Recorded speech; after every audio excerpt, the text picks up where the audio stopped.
Good morning everybody. This week we're going to have a go at painting a local poppy field that I photographed this weekend. We're going to have a try to mix a whole range of reds because the poppies look very vibrant.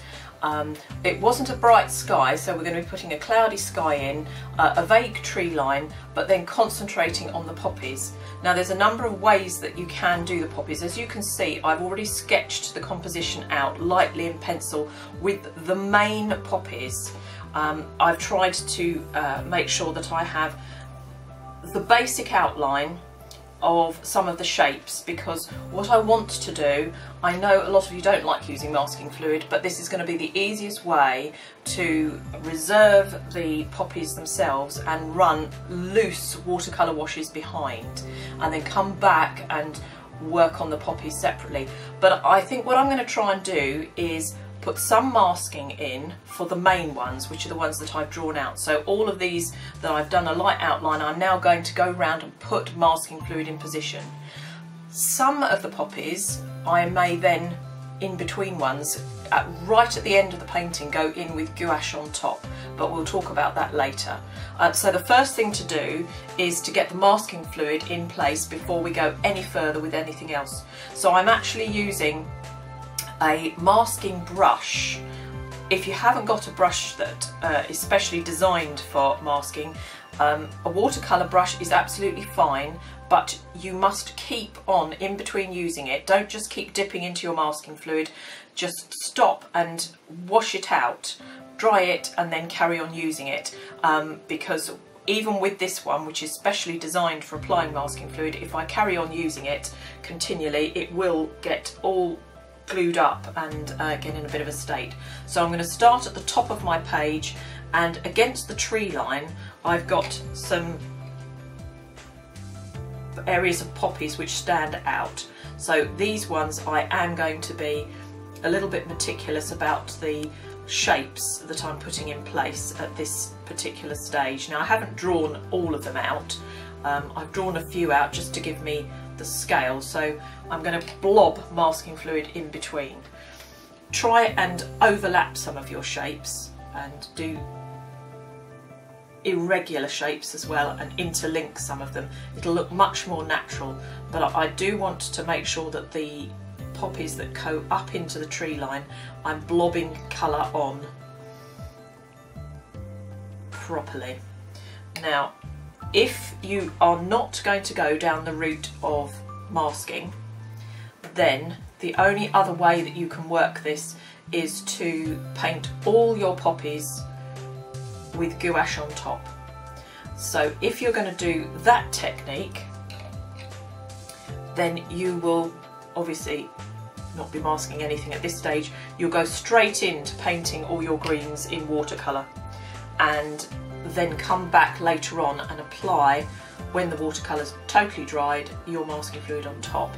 But I may well do a little combination of the two, depending upon, when I take the masking fluid, of how much I've actually put in place. If you're not confident about your masking fluid, what I suggest you do is try it out on a piece of the watercolour paper that you're going to use, especially if you've never used it before. Put some down on your paper, allow it to completely dry, and then run a wash on over the top and let that dry, and then try removing it just to see if your paper reacts well to masking fluid. Because different makes of watercolour paper, and obviously we are working on £140 watercolour paper, but you'll all be on different makes of paper, and some makes of paper take masking fluid better than others. So it is well worth doing a test piece first if you're using a new type of paper or you've never worked with masking fluid before. So that would be my suggestion.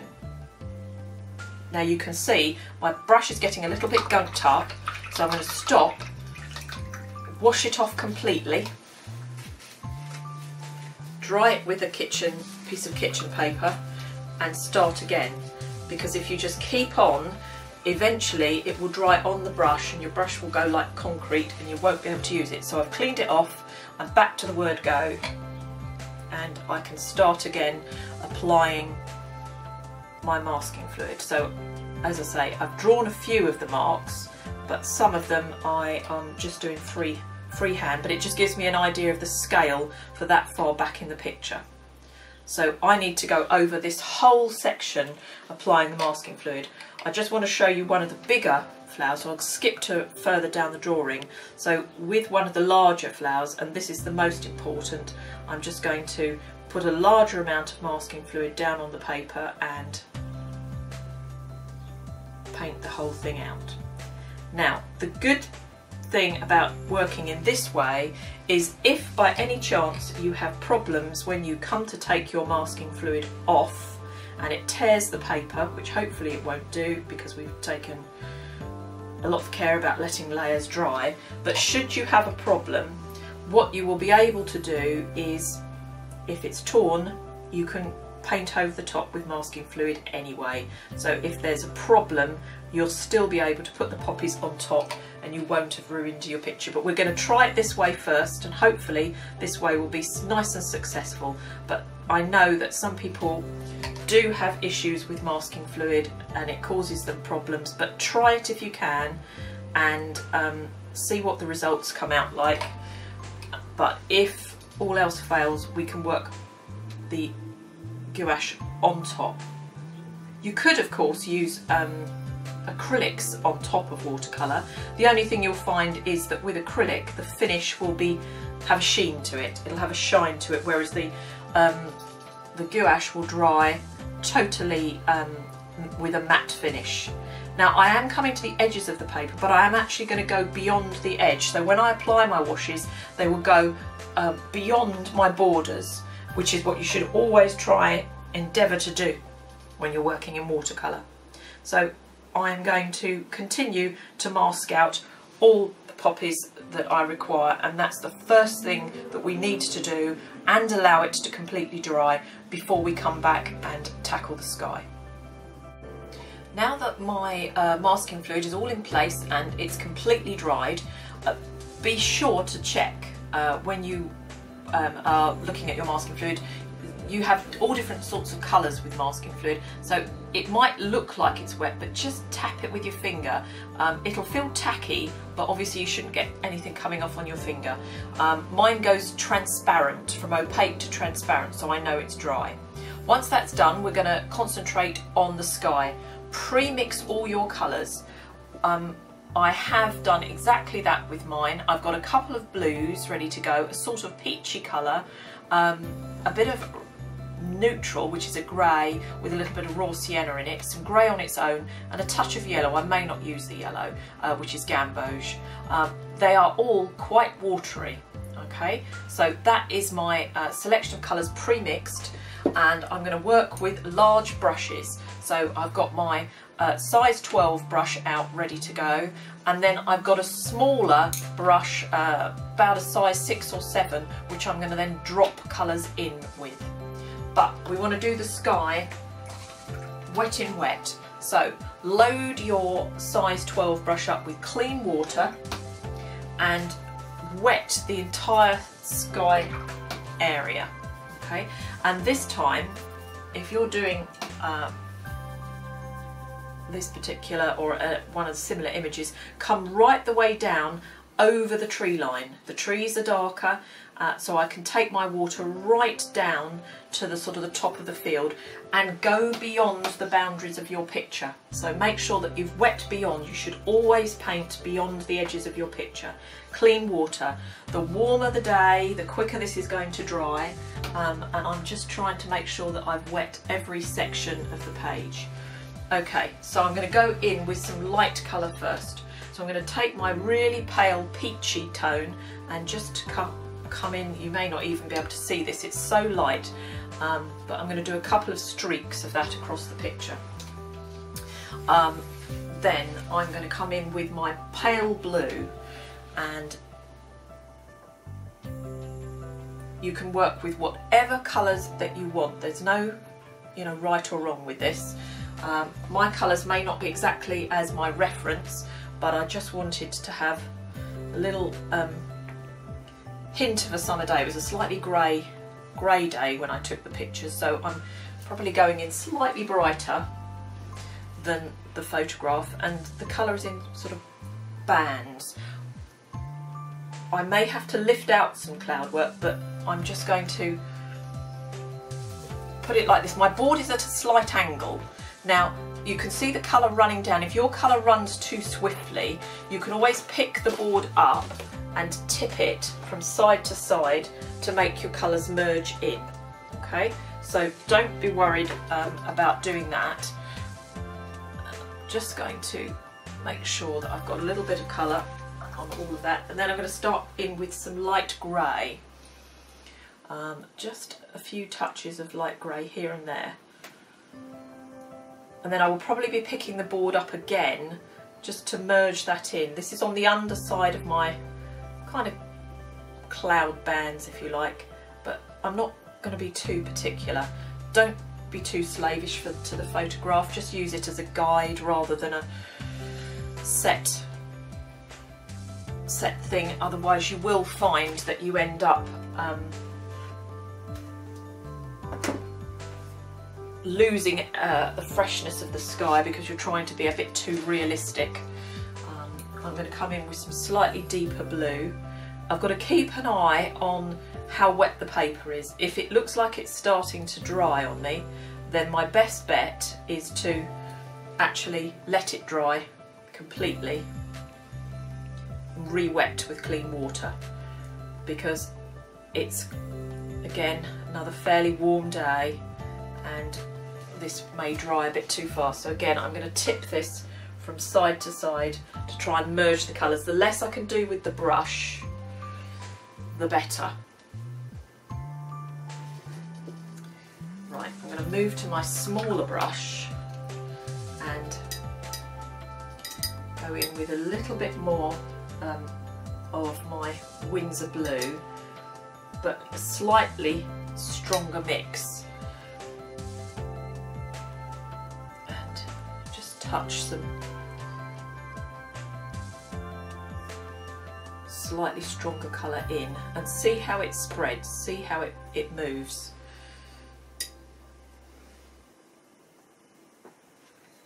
If you can see a shine on your paper, you can continue to feed colour in. If that has gone dull, then your best bet is probably to leave it.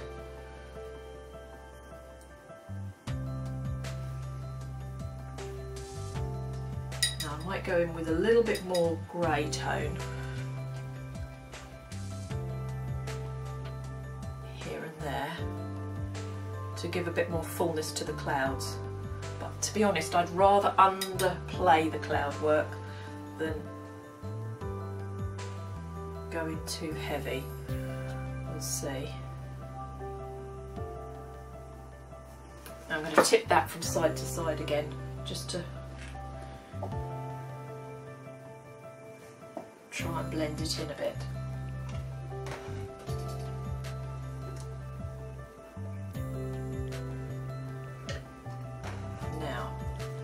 If you think that you've lost some light that you want to retain, you can use a damp piece of kitchen paper, and if you've got clouds which you want to put back in, then just use your damp bit of kitchen paper and lift out some cloud shape, but keep moving your kitchen paper around, because otherwise you will find you're printing colour on rather than lifting colour off.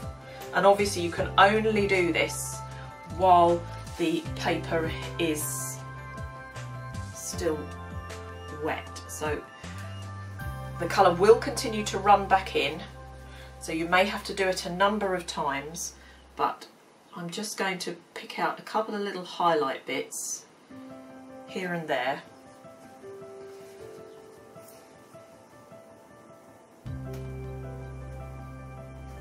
Very small edge on the tissue.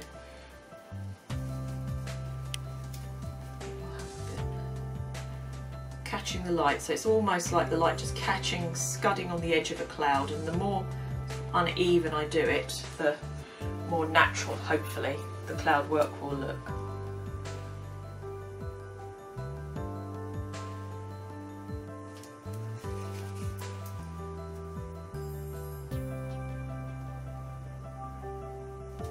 If you prefer to do this with a damp brush, make sure it is just damp and not wet. If you do it with a wet brush, you'll get cauliflowers forming everywhere. So it's really important, it's just a damp brush.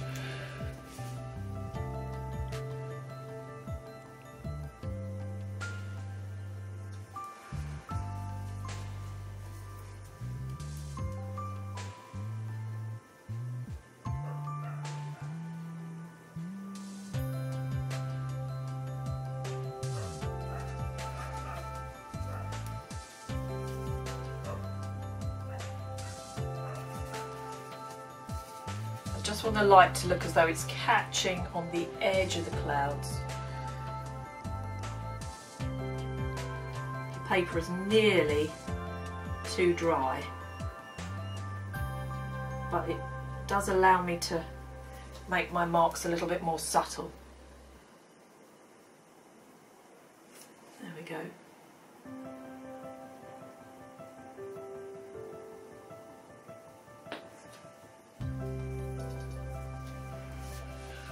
Right, I think that's fine. Now the beauty of this, as you can probably see, I've got little cauliflowers formed up here, one or two just on the edge of the picture, but those I actually quite like, so that's fine. But you can see by actually going off and beyond the frame of my picture, the edges, the hard edges and cauliflowers have formed away from the painting, which is what you want to happen.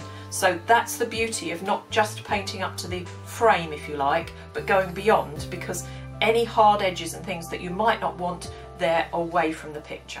So now I need to just be patient, allow that to dry, and while it's drying I can be mixing all the greens that I need to go into my distant landscape, because we're working from the back of the painting coming forward. As you can see, I have mixed some greens in advance and using a very blue green, so a lot of the blue content. In fact, the same blues that I've used in the sky I've used to mix my green at the back, and I have put that in just in the sections where I can see a really distant tree line coming through, and then use water just to fade it across and let that dry. And I've also used a little bit of raw sienna and a touch of brown to get a little hint of a distant field in, and again just use water to fade that across. Those things are now dry so that I can then concentrate on the darker main trees. So I've pre-mixed my greens, and I'm going to go in as always with the lightest green first, and the lightest green isn't actually that light. I'm right-handed, so I'm going to go from left to right and start with the trees over here, and I'm going to paint the whole tree shape in my lightest green, knowing that I can come back and drop deeper greens in.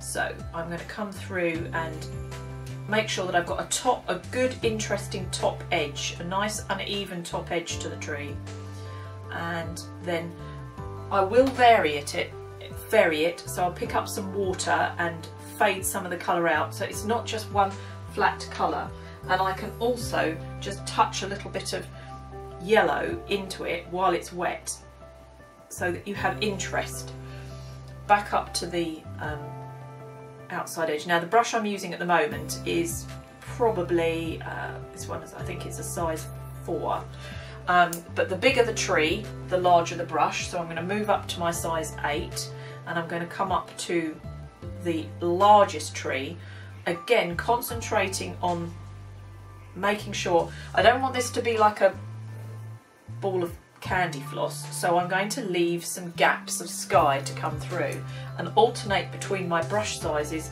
again to get a really interesting profile to the tree. So using my small brush to get an interesting outside line, which will be my priority.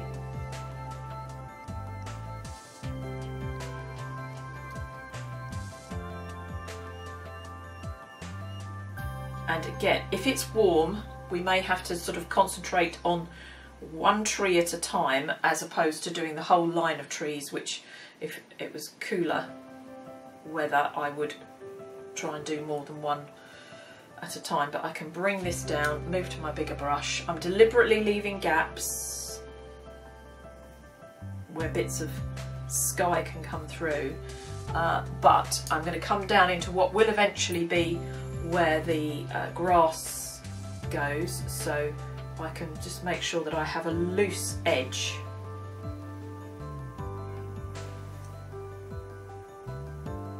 Rather than a harsh line. Back to my bigger brush and come in here with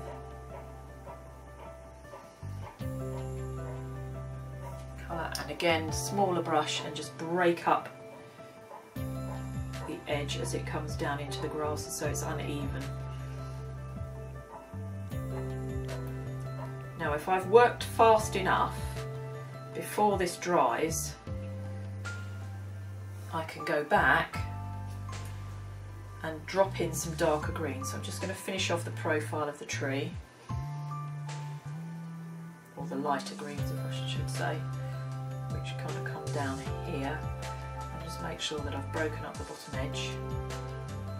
And then I've got a deeper green, slightly thicker mixed, and I can go in and just touch that in places. Remember, if you're doing wet in wet, you need to have the colours mixed at least as thick, if not slightly thicker, than the colour that you're dropping into. So I'll do that one, and then I think I need to go even a little bit deeper, so I will mix a dark green.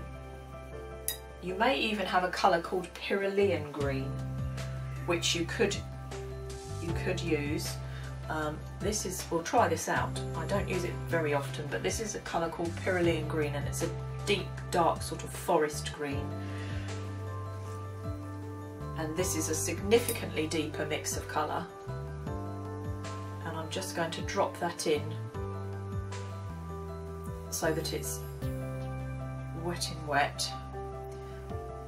Some of my light patches that I've left might be a bit much, but I can go back and lose those later on. So I'm just going to drop some darks in, particularly low down where there's more shadow on the tree, and let that bleed in with the green that I've already established.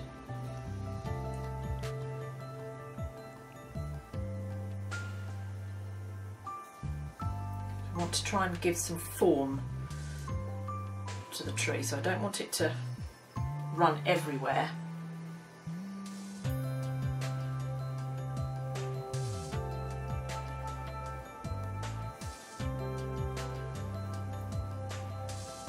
But it'll look particularly good against the area where the poppies are, so I'll take my dark down, just touching it in with the tip of the brush.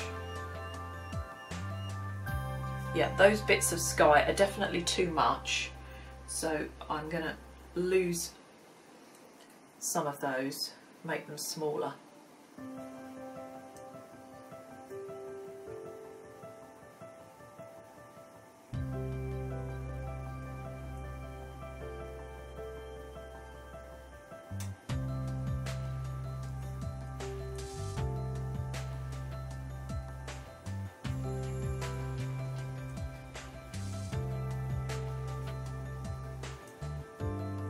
Some of the tree has a bit of a dark profile, so I can go over with a few patches of my darker colour just on the edge.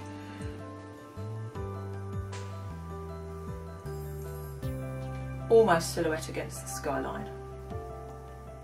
Not all of it. Okay, we'll see how that dries, because that can always be wet again.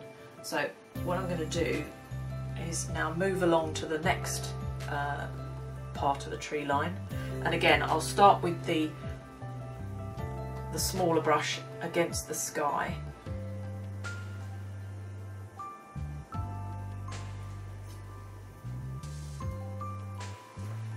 and come in with that sort of quite deep mid green. pick up a bit of yellow, I think, so again, just a bit of my gamboge and touch that in between the two so that I get a bit of interest and colour change. I might even use a very tiny brush to pull some colour down while it's wet. So we're doing sort of wet in wet, but we're just, because it's a warm day, I'm working a little bit at a time. Back up to the next set of tree against the sky. I'd put a very pale line in with a pencil just to give me a guide, but at the end of the day you do the trees the way that you want them to be, you know, what will make a good, interesting composition. So if you think that the tree line should be a little bit higher, have a little bit more interest to it, then alter it to make a better painting, not just because that's how it is in the reference that you're working from. So I'm using a really small brush now for this one to give me a slightly different profile to the tree. In fact, I'm going to pick up a touch of water and pale that out a little bit. Do a few slightly lighter bits through the centre and then come down.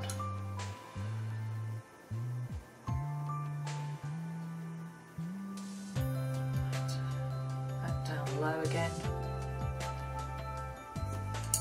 Back to my smaller brush to break that up. Bottom edge, and then I'm going to pick up some more dark and just touch some dark bits in, really dark bits in, before it has a chance to dry.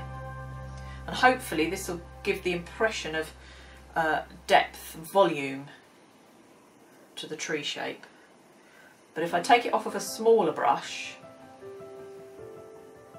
rather than a big brush, I'm hoping that will give a bit more, it won't travel so far. Right, move along to the next bit. In fact, I'm going to go slightly lighter with the green, I think, a bit more yellowy green, just catching the top.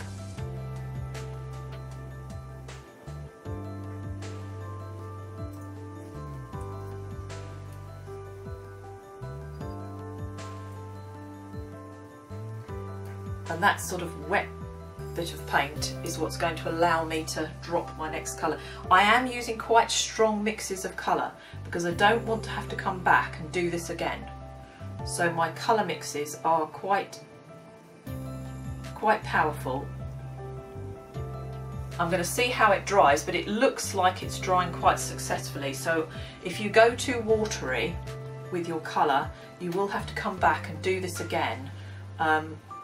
And you might not get such a successful result, so be a bit bold with your colour mixing. So I'm going in with some slightly lighter yellowy green on this particular tree. Still letting a bit of the sky come through, little sections of sky come through. And then I've got to be careful not to come down too far this time because I have got field in the way. So control where I drop my colour.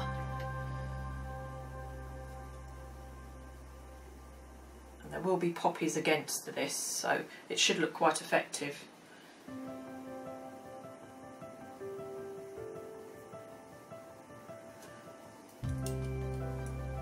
Tiny brush with some dark green. I'm just going to drop a bit of really dark green in with the tip of the brush.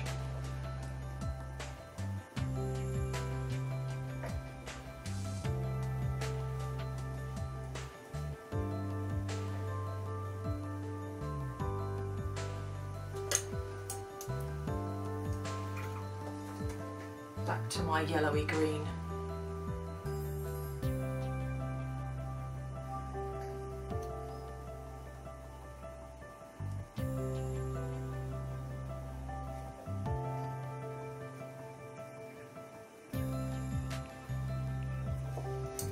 And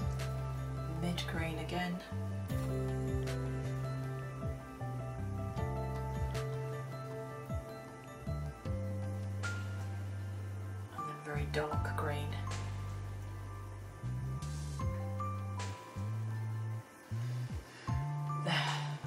Right, I'm going to let that dry, and then I've got a couple of bits of greenery just to put in front of that, but basically that would be my tree line. Now we're in a position to start working on the lower 2/3 of the painting. So it's the foliage behind the poppies. So what I'm going to do is I've got large puddle, really large puddle of a light green mixed, and I'm going to use my size 12 brush, and I'm going to wet that over the entire lower section.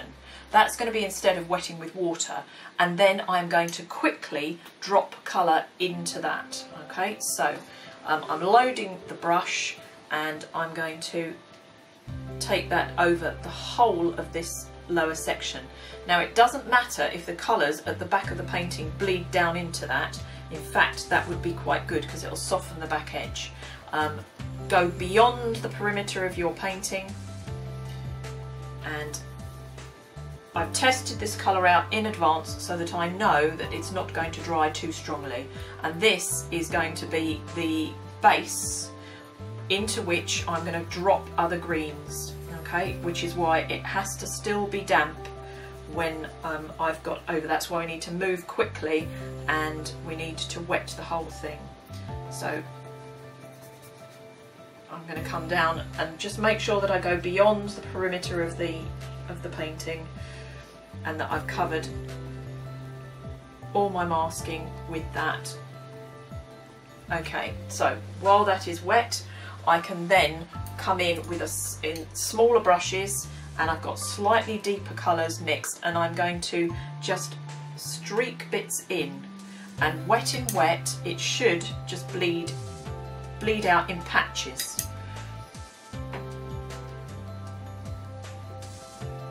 But I'm going to take my marks downwards so that if any of it does dry with a harder edge, it's going in the direction that I want the foliage to fall. And it is so warm in here that I am going to have to move it. I can't afford to be too slow. But we're not going to cover everything. The idea is that that base colour that I put down is going to give me a nice light, not white paper. Now what I'm also going to do is I've got a bit of yellow, and I'm going to bring in some touches of yellow as well.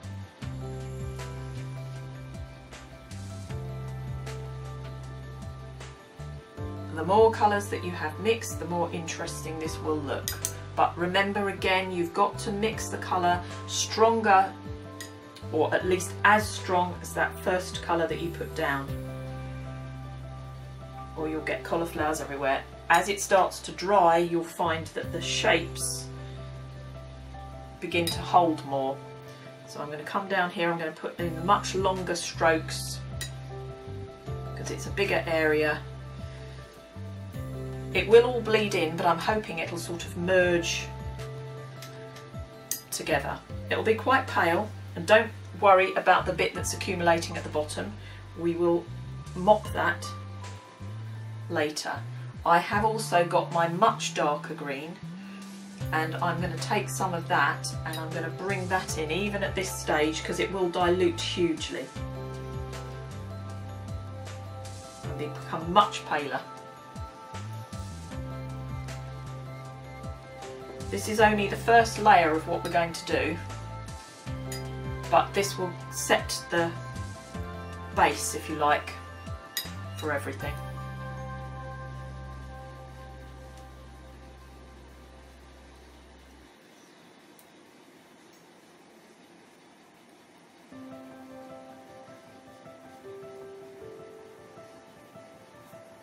As the paper dries, you will see the shapes that you're painting become more distinct. So if you don't want to see shapes, then stop. It's totally up to you what you want to be able to see. So I'm just going to strengthen my colour slightly so that it's even a bit thicker.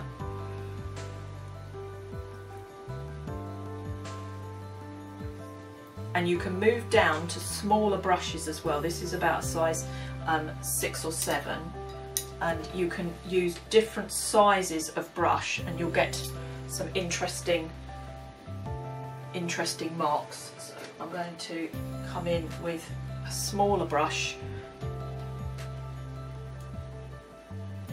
on some of my darker marks, and that shape is going to hold itself more as it starts to dry. I'm trying to take my marks in differing directions to get across kind of a natural look, if you like.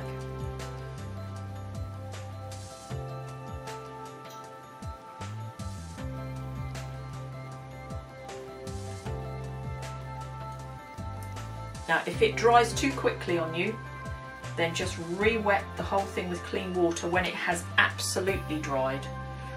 I'll probably be doing that anyway, because by the time that this has dried it'll be too pale and I'll want to come back and do things again. But I'm going to make a decision whether I do it onto damp paper or whether I do it onto dry paper, depending upon how this looks when it's finished. I'm going to do a mix that's got more yellow in it so it's slightly brighter.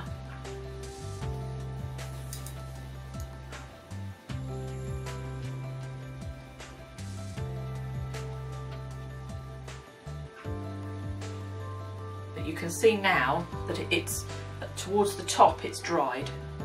It's still damp down the bottom.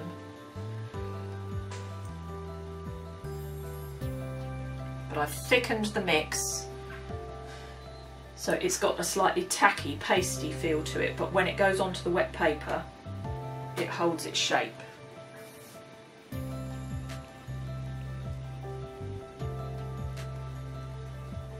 Vary the length of the stroke that you're doing. So this is just to give me a nice interesting base, and then I can do more specific shapes on top of this when it's dry if I wish to.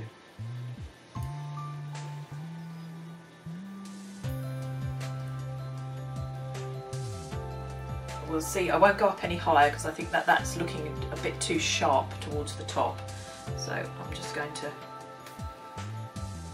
break that top line up a bit.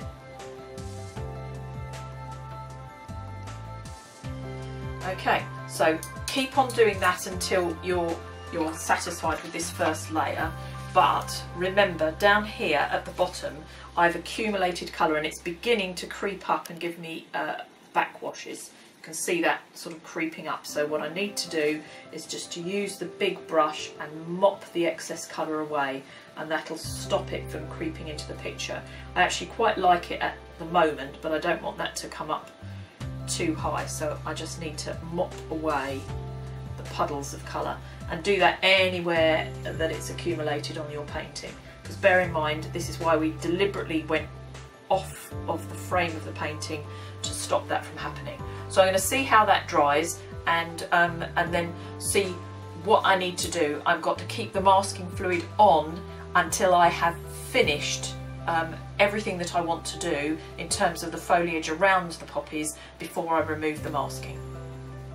What I'm going to begin to do now is go to this back section, and although I've masked a lot of the main poppies that I want to have as in a fair amount of detail, what I'm going to do is use a small brush, and I've got a orangey red mixed on my small brush, and I'm going to just do some dabs of lighter colour for the poppies, just fairly small, haphazard,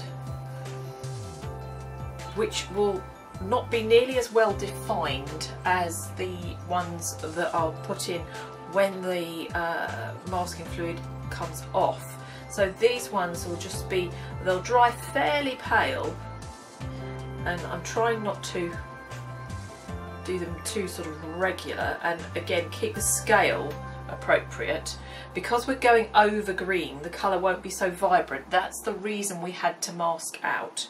I'm going to make a judgment later on whether or not to do any poppies in gouache at all, or whether this will be sufficient. But I'm going to work from the back and use these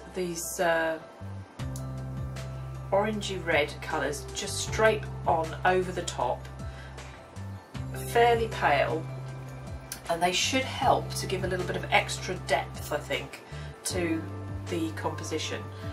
So I just don't want to make them too big, so I need to look at the scale and the shape, and they're little just sort of dabs, no detail.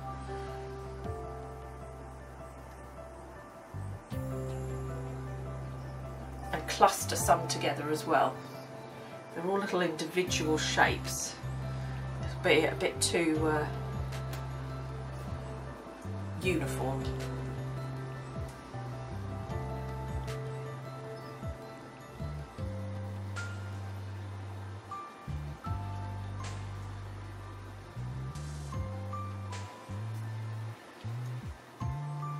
These are only going to be quite, I've done them a slightly more orangey colour because I think that will sit better in a background than anything that's too brilliant red. And I'll just work my way forward, popping these extra dabs of colour. It's fine in this back section because I didn't take my colour on my greens, stronger greens, all the way up. So these will sit okay over the top of the paler greens. Life will become more difficult in these darker section, which is why I did much more masking in this section. But I think this will give a bit more added depth to what I'm looking at.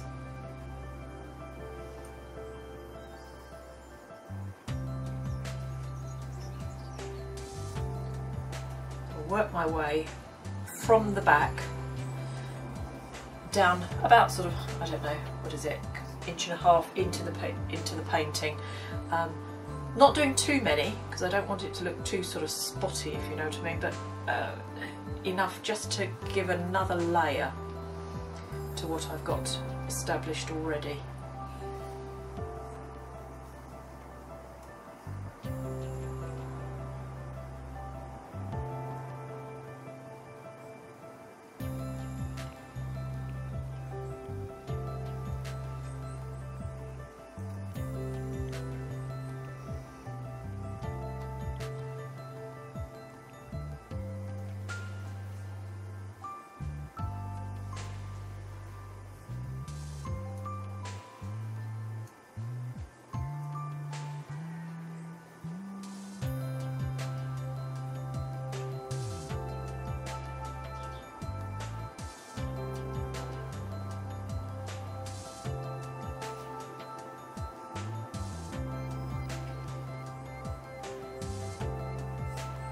So I've got one or two more of those to do as I come down. Then what I need to do, the next stage, is going to be to see if there's any more detail in terms of green that I want to put in between. So I'm going to finish doing my, my reds and then think about starting to add some of the greens in.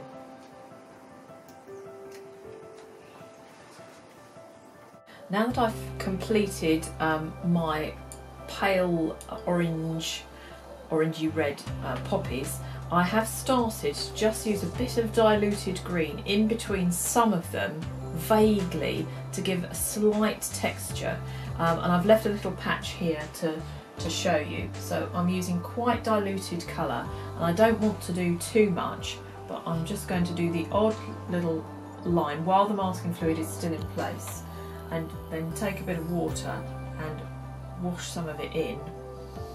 So it isn't every single sort of detail, but it just gives a little bit of texture to break up that wash that we put down initially, or washes that we put down initially. I'm not going to go too far back, but I just want to have a little bit of texture, and because I've put the reds or the oranges in place, I can see where I sort of want to avoid now. So it's just a question of getting a tiny bit of texture in position.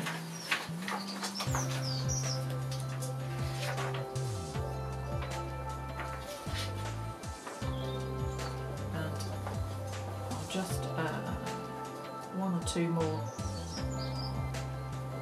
bits, and I think we've almost done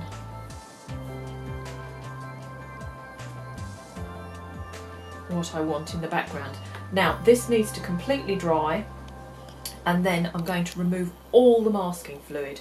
I could work more into this section with the masking in place, and if you're worried you can do that before you start getting the poppies in place, but I don't want the whole thing to look too busy, so I think I need to get the masking off, paint the poppies, and then choose how much detail I put into the greenery around the poppies. So that's my next thing, is to remove the masking fluid, take that off completely, but don't do that until all your watercolour is completely dry.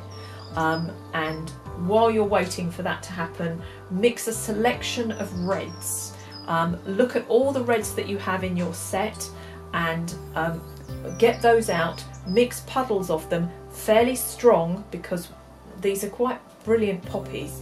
Get puddles of those colours mixed up, red on their own, and then add little bits of yellow into other puddles to make oranges, or if you own some oranges like transparent orange or Pyrolean orange or cadmium orange, have some of those separate and have some also mixed in with the reds that you own, so that you've got a whole selection, maybe 6 or 7 different shades, quite powerful shades that you can drop in wet into the poppies. Be doing that while you're waiting for your greenery to dry, and then once the masking fluid comes off, you'll be ready to go. Now that I've removed all the masking fluid and I've got my reds mixed and ready to go, and I've got a puddle of each one ready, so that I can dip into all the different colours. I'm going to begin, again I'm right-handed, so I'm going to start at the back of the painting and work my way across. So I'll begin towards the back using a small brush. This is about a size 4, and I'm going to put one colour down and then drop other colours into it. But obviously we're just going to try and keep roughly within the shape, and we can just touch bits of colour into the different poppies. So you can do a few at a time.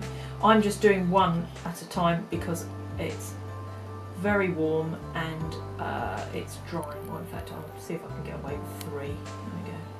I'll do 3 blobs, shapes at a time, then pick up a deeper red and just touch it in at the bottom.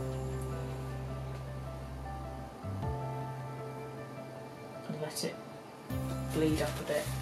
I think there's a better flow in this heat if I do one at a time, really.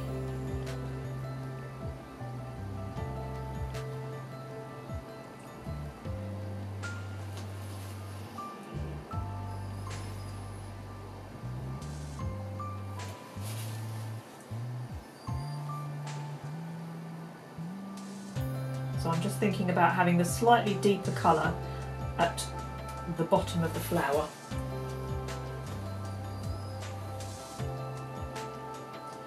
To make it look like it's got a little bit of 3-dimension. Or sunlight coming to from the left, so the shadow from on the right.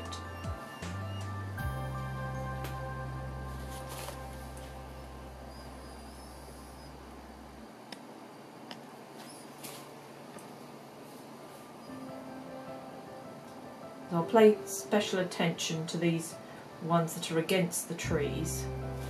Do them fairly carefully because they'll stand out significantly.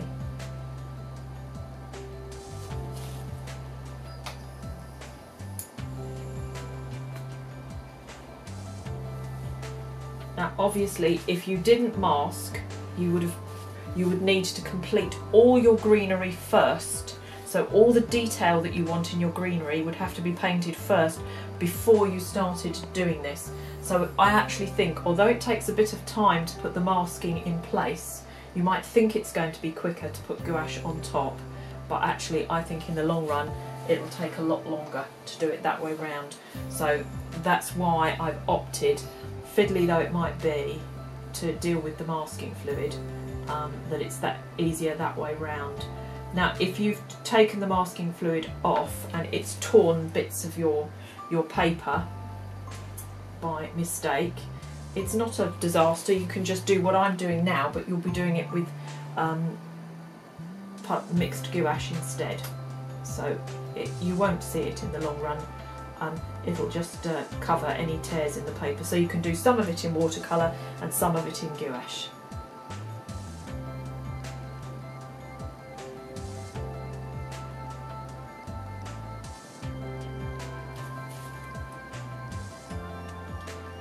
Obviously these small flowers towards the back will take me a little while to build up, and I would work on all of those, working my way forward. But what I want to do is to demonstrate one of the larger poppies, so I'm going to skip down to that and load the brush with colour. Again, this is my more orangey colour, but I do have to work fairly quick because I want to be able to drop other colours into this. So this becomes my base or my lightest colour, and then I will drop other colours in. So I just have to be a little bit careful to follow the shape round, and then the shadow of the way the sunlight's falling makes the left hand side of the flower a little bit deeper. So I've got a thicker mix of my darker red, which I'm just going to sweep round and into the centre as well.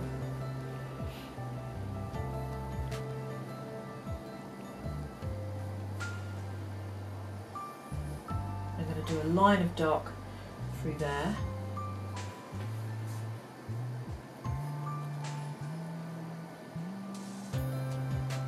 And I'm going to let that dry.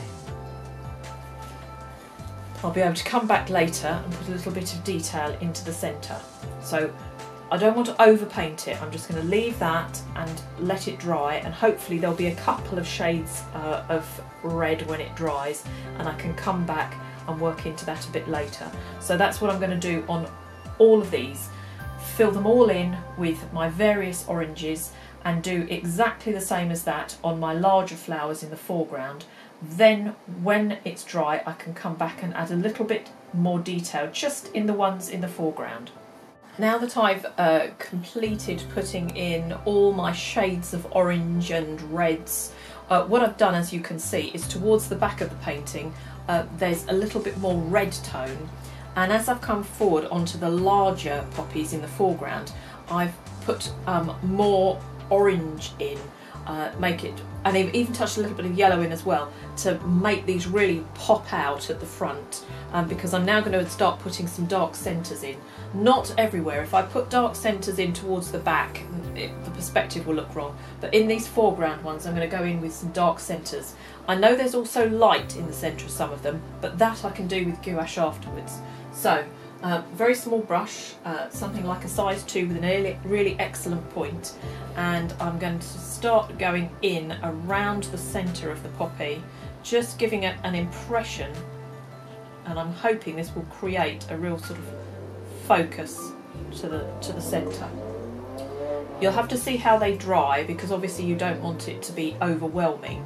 So what I've done is I've used I've mixed a bit of grey, dark grey, and I've put a little bit of something like a Van Dyke brown in there. Not used black. Black is too intense, too strong. So I've tried to keep it dark, but not as dark as, not too black. And just giving a little impression on the poppies towards the front of the composition. I can always, if it looks too strong when it's dry, I can always go back and use a bit of water to soften it in slightly, but I'm going to see how it dries first. Don't panic and do it too early and then regret and have to go back and put them in again.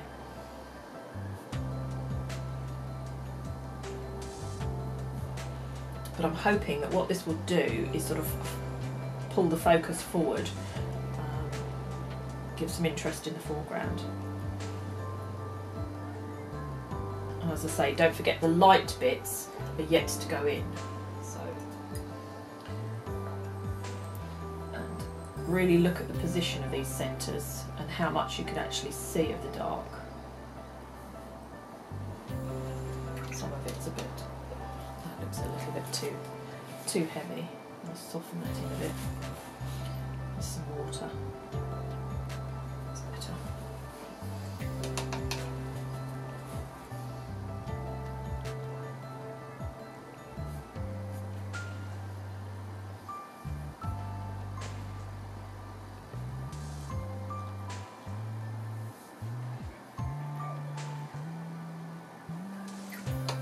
Again with this one, I'm just going to use a little bit of water and soften the edges.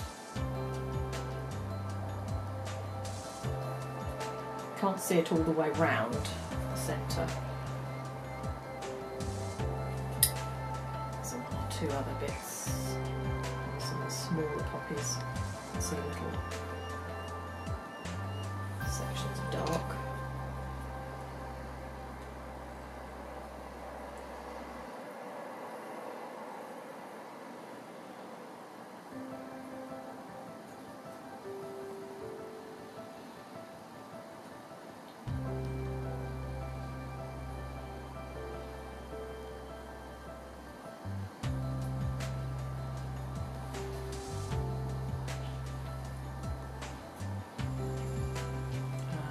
We'll go over to, well, there's a tiny bit I can see on this one.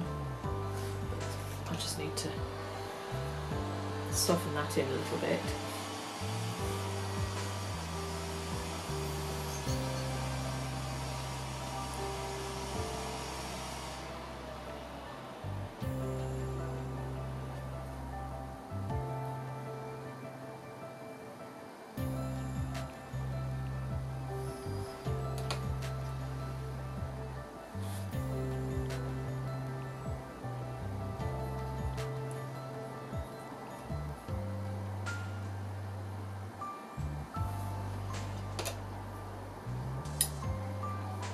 And I think finally this one at the bottom.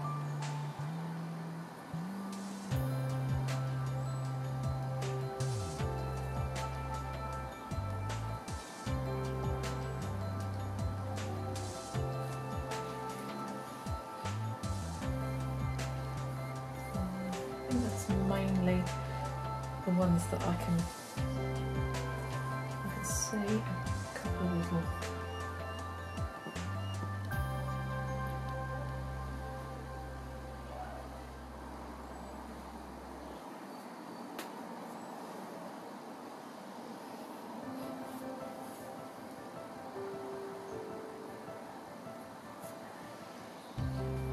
Right, I think that's about all. Now, what I'm going to do is use a tiny bit of gouache on a brush to do the light parts of the centre. The other thing that we also need to do is to mix some greens again, and I'm going to go through, there's lots and lots of seed heads. Now, some of the light seed heads I can add in gouache, but I want to do some of the stalks, which will be much easier to flow off of a rigger brush with watercolour. So I'm going to do a combination of a bit more watercolour and a little bit of gouache as well. I have gone back now into the centres and just put a little dob of sort of a light kind of grey buffy colour into the middle of a few of these poppies in the foreground. And what I've now started to do, those centres were done in gouache, but what I've now started to do is go back in watercolour, and I'm trying a little experiment which seems to be working okay. There are loads and loads of seed heads. Now, I'm not proposing to put anywhere near the number of seed heads in, but what I'm doing is just trying to keep to scale, and I'm just putting a little sort of seed head shape in the right kind of proportion in between, some of them emerging from behind the poppies, and trying to keep them the scale about right, almost like an outline. And the ones in the foreground need to be bigger, and also cluster them together so that they don't look too, try and make it look a bit natural. And what we're then going to do is we're then going to take a bit of gouache, the light gouache, and put it in between. So I'm just going to put a few more in place, oval with a few squiggles, and then using a small brush, and I've taken some white gouache and I've tinted it with, you can obviously use all gouache if you wanted to, but I've just tinted the white gouache with a little bit of sap green and a tiny bit of yellow ochre or raw sienna, and what I'm going to do is paint the light bit in between to make it stand out against the paper, and then there's almost like a little tooth, so do a few little dots across the top and just do that to give the impression of the seed heads. So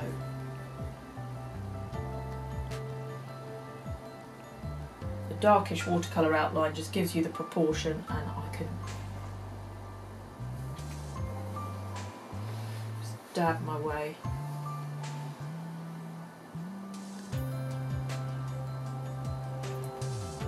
So put the seed heads where you want them to be, and then you can always later on add a stalk. Now remember that if the gouache goes a little bit thick, just add a tiny bit more water to it, just on the tip of the brush.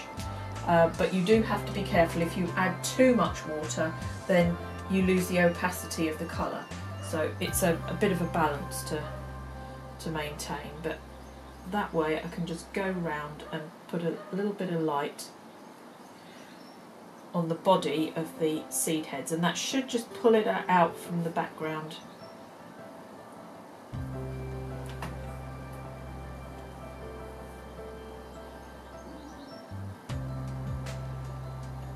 See how it dries, and if you want it to be brighter, then you can just add a little bit more white to the mix, lighten it up slightly, which is what I'm doing at the moment. Add a tiny bit more white, and you can always go round and lighten some of them so that some of them stand forward a little bit more. So I'll try that on one or two, and just so that one or two come a bit further forward.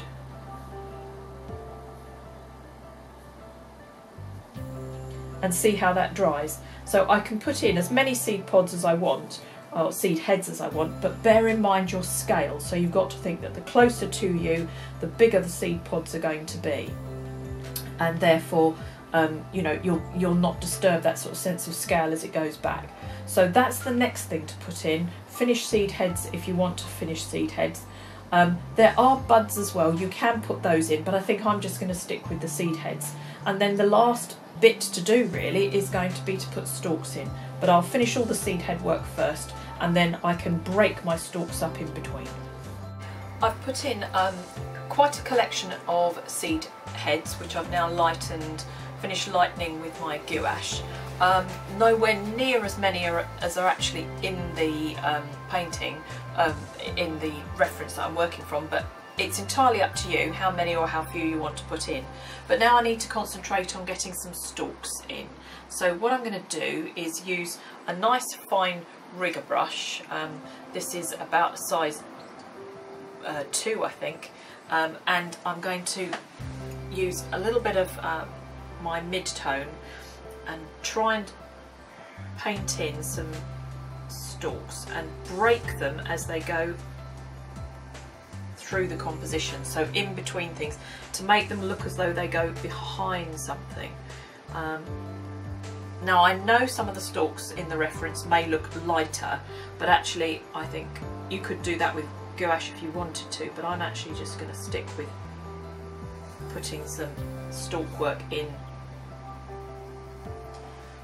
with my sepia. And then I've also got a little bit of not sepia, sap green, with a bit of blue in there as well, and I'm going to try and make it look natural. I've also got a little bit of alizarin crimson mixed as well that I can put in some of these stalks too, and make sure that I change the shape, the way that they're curving. Try and join them to the seed head. Keep stopping to load the brush up.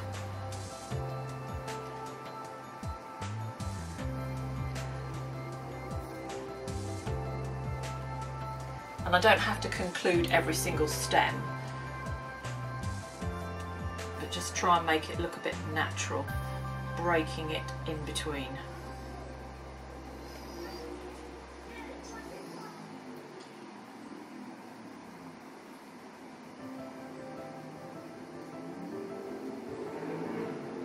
See how it's drying, if there's enough contrast. I don't want it to look too strong in the foreground, but it's got to be, you know, enough.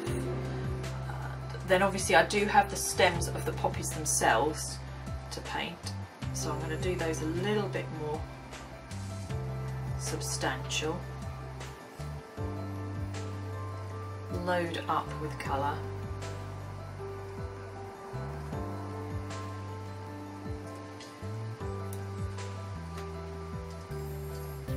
Make sure I drop plenty of paint in, so they're going to be slightly thicker stems.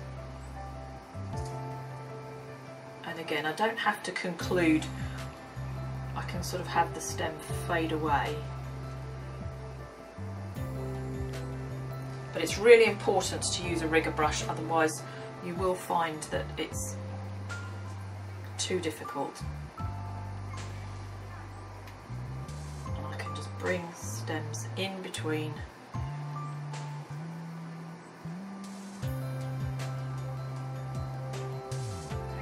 Make it look nice and natural.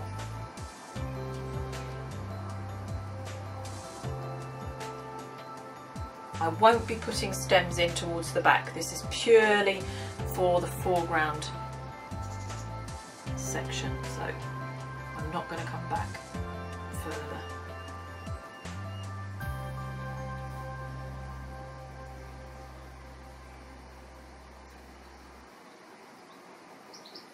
I've got a little bit of this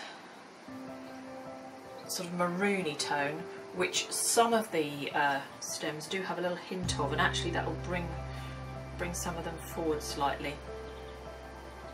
So I can put a little hint of that in.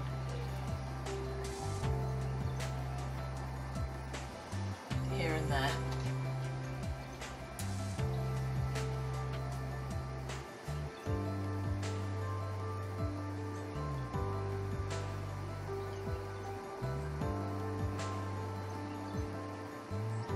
If you wish, you can go back into the poppies and paint more detail if you like lots of detail, but I'm actually going to stick with what I've already done and just leave it fairly loose.